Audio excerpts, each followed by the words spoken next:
gruppo di musicisti napoletani, Cimarosa, buongiorno, bentornati in famiglia.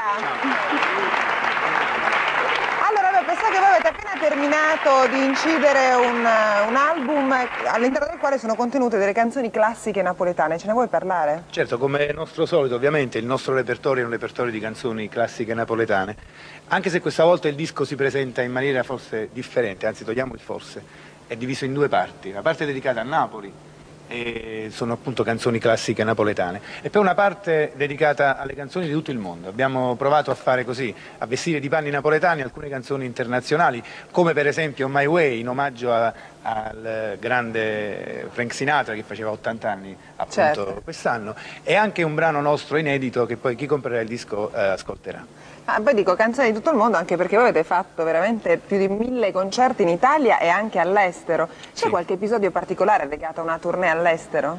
Beh, ce ne sarebbero ovviamente tantissimi. Quello che mi viene in mente, noi siamo contrari in assoluto a gare, manifestazioni, cose del genere, proprio di indole così. E una volta ci trovavamo a Cuba, nel casino di Cuba, e ci organizzarono a nostra insaputa una gara di eliminazione. Eravamo stanchissimi, avremmo voluto suonare pochissimo. Ebbene, eravamo 4 gruppi, uno sudamericano, uno faceva musica viennese, un altro musica country, poi c'eravamo noi. Ebbene, talmente eravamo evidentemente bravi e la nostra canzone tirava, che fummo costretti a cantare tutta la notte perché li eliminammo a uno tutti quanti. È giusto questo, come no? Cosa ci fate ascoltare oggi? Allora, oggi una delle canzoni napoletane inserite nel disco che si ricollega alla nostra storia, è il primo brano che 20 anni fa abbiamo preparato, si tratta di una riedizione per noi di Marianni. Vi ascoltiamo, il Cimarosa!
Bravissimi!